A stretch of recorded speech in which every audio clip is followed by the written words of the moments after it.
Good morning and welcome to the What's Up News Network being broadcast from Panama City Beach, Florida, the home of the world's most beautiful beaches. I am Jim Free with Jim Free Realty. Please click on the red subscribe button just below the picture. In the local news, the recent tragic condo collapse in Surfside, Florida is drawing attention to high-rises across the country. In Panama City Beach, inspections on dozens of buildings are becoming more common.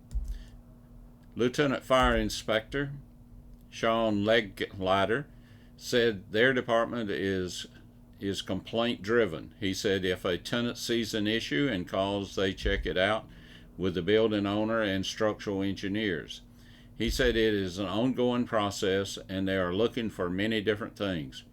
Bay County officials say they follow the similar inspection process on the beach area that's in the unincorporated area. We have yearly inspections, but since Surfside, the complaints have definitely increased and we have to act upon those complaints, Leglider said. Wide range. Leglider said mechanical, electrical are the primary issues that come up, and we also check structure for sprawling of concrete, exposed rebar, and electrical hazards as well. He said they ramped up inspections well before the incident at Surfside, and Panama City Beach Vice Mayor Jeff McConnell said that the city is mindful of this and aware of the concerns of the citizens.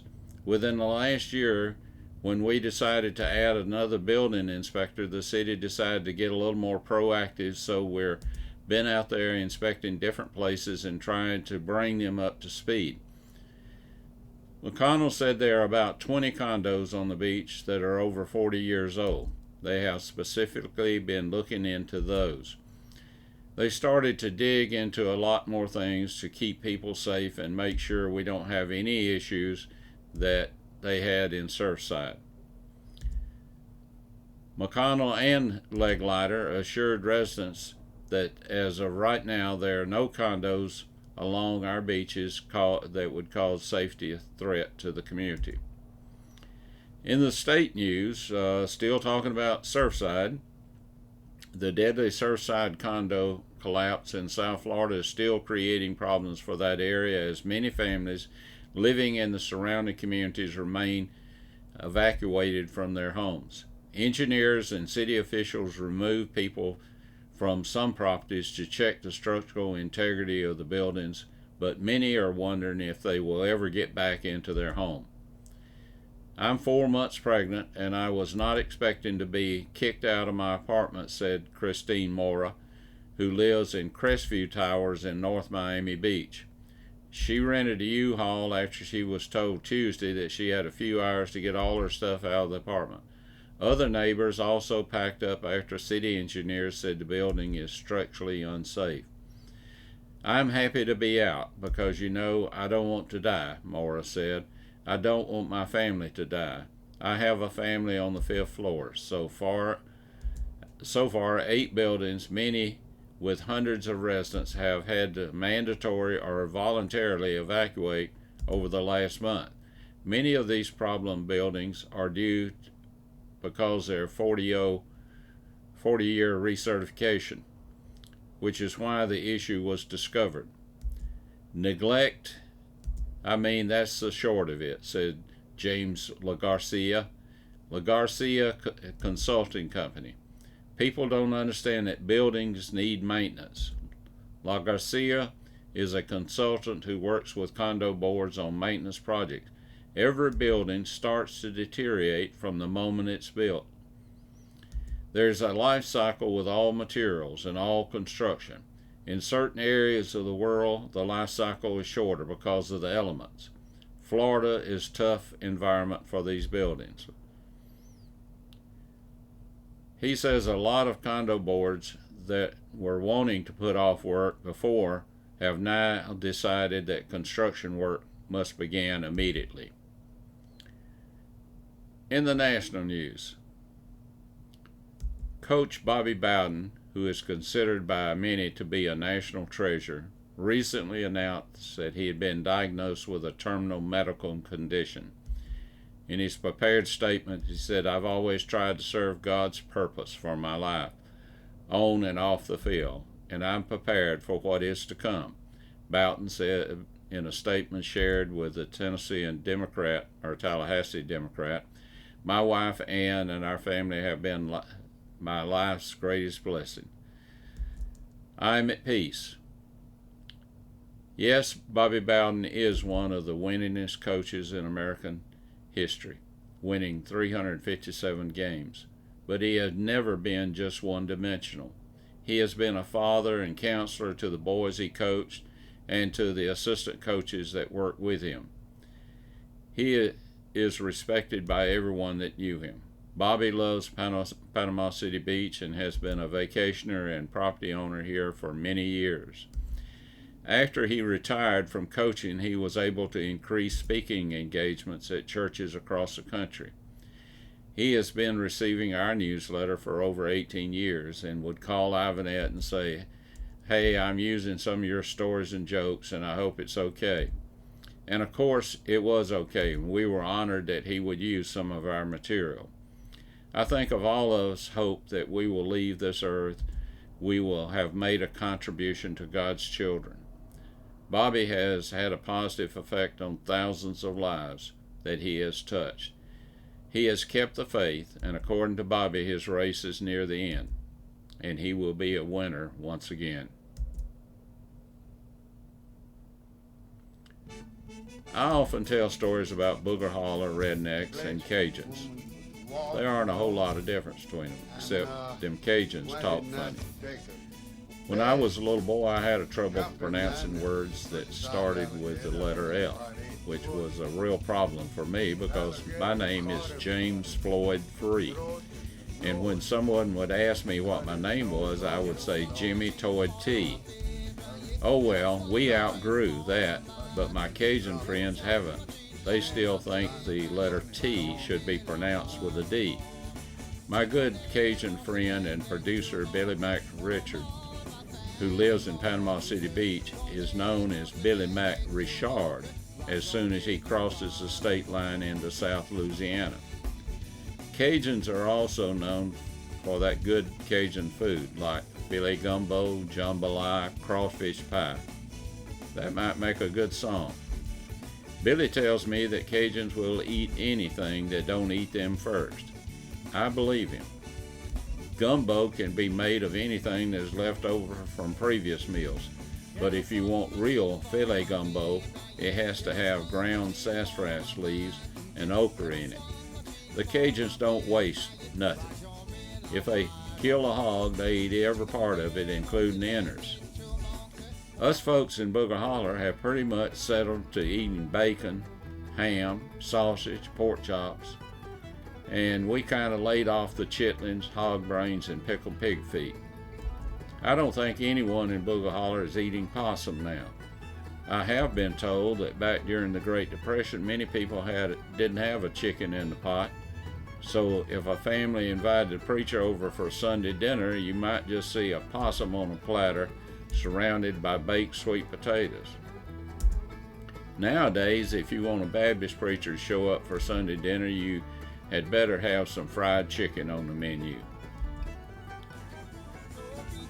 Billy Mac Richard and his good friend Scott Boudreaux were walking through the woods one day when Boudreaux grabbed Billy Mac by the arm, pulling him back. Boudreaux said, "Woo-wee!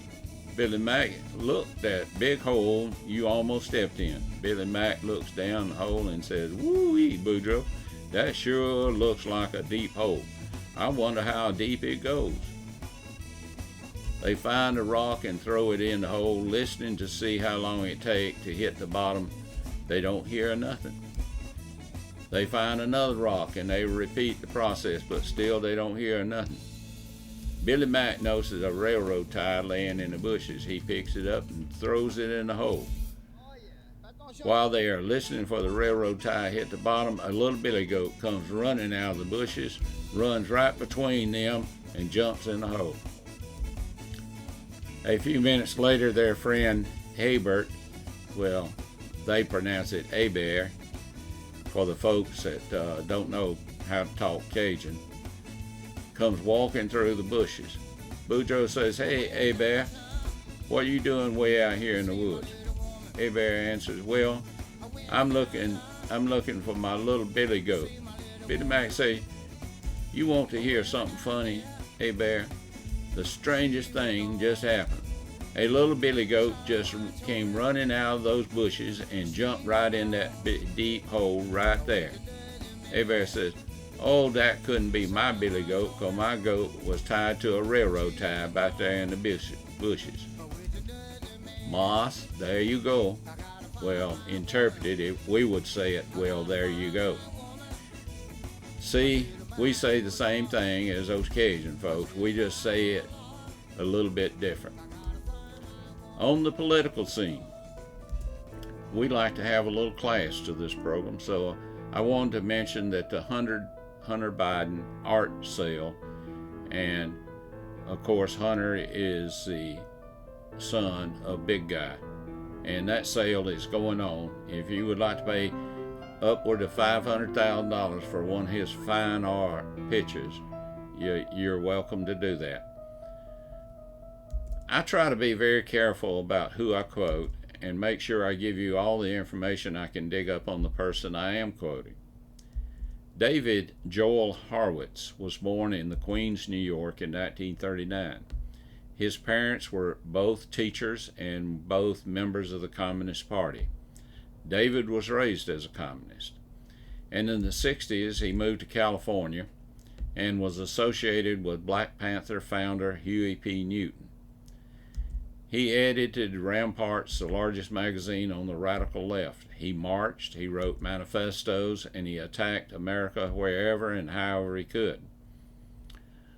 Horowitz introduced his friend Betty Louise Van Patter to Elaine Brown, who had taken over the Panther operation while Huey Newton was living in Cuba in 1974 after he killed a teenage prostitute.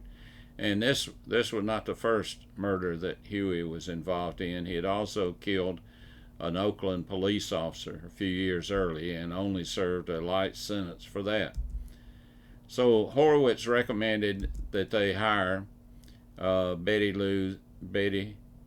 Louise Van Patten as a bookkeeper for the Oakland Training Center, or the Learning Center. And it was not long before Betty realized that the Learning Center was embezzling millions of dollars from local and state educational funds. Soon after reporting this to Elaine Brown, Betty disappeared, and later her body was found floating in the bay with her head smashed in. Horowitz was sure that the Panthers had killed his friend. This was his conversion moment. He went from being far left to being far right, and is now head of the Freedom Center. So why would we believe what Horowitz says? Well, you could say it takes one to know one. Horowitz should be able to recognize communists and Marxists because he lived it, and he wrote some of their playbooks. Here is what he says in a recent letter that he sent me and a lot of other people. You can make your own decision about this, how accurate he is. I probably would not have paid much attention to what David said if I had not heard General Mark Milley testify before Congress and read the quotes that were attributed to him, where he believes that Americans that have conservative views are like Nazi brown shirts. David Horowitz wrote, "The greatest threat to our military right now isn't Russia or China, it's Washington, D.C. It's the American-hating politicians subverting armed forces with divisive propaganda. It's Defense Secretary Lloyd Austin restructuring the Pentagon training to revolve around the doctrines and false history of critical race theory and the 1619 Project. It's Bishop Garrison, hand-selected by Secretary Austin to lead the military's purge of conservatives. It's Admiral Michael Gilday pitting white sailors against non-white sailors, citing the works of American-hating Marxist Ibram X. Kendi. It's General Mark Milley, who sided with violent Black Lives Matter terrorists that torch our cities to the ground, bowing to the critical race theory dogma to keep his job when Biden took office. It's Air Force Chief of Staff Charles Q. Brown, Jr. He is a leading candidate to replace Milley, betraying his own country and branch of the military as its top enlisted leader. And it's every last bureaucrat that appointed them, nominated them, or have enabled them. Former HUD Secretary and renowned neurosurgeon Ben Carson says critical race theory is a bunch of garbage because it teaches that people's race is the ultimate determination of who they will be. Critical race theory is taught to convince people that their fates are predetermined by race. Thomas Sowell, the brilliant economist, said critical race theory is revenge society and racism under a new management. Unless people become educated and put a stop to this, we will destroy ourselves from within using our own children. This should not be partisan, and it should transcend politics. No sane person should want this taught. I have a couple of extra things that have just hit the news. One, a couple of weeks ago, I applauded Attorney General Merrick Garland because he said he was going to make the Department of Justice non-political. Well, I didn't realize that was only going to last a couple of weeks, because now I know that the Attorney General, Merrick Garland, has filed suit against the sovereign state of Texas because the governor wanted to protect his citizens and other citizens in the U.S. from the COVID virus, which is being brought into our country by illegal aliens, and then they're being transported all over the state of Texas and all over our country. Sorry about that, Attorney General Garland. I thought you were going to be a real refreshing sight, but apparently not. Well, another thing, Mr. President, I know that you assigned Vice President Kamala Harris to the southern border to straighten out that issue. Sir, I think she's confused because she is now in the Middle East. She's in Singapore, in Asia. She's in Singapore and Vietnam. Is that the borders that she is trying to protect? Just a question, sir. Thought you might want to know where she's at. Until we meet again, may God bless you, your family, and this great country that we live in.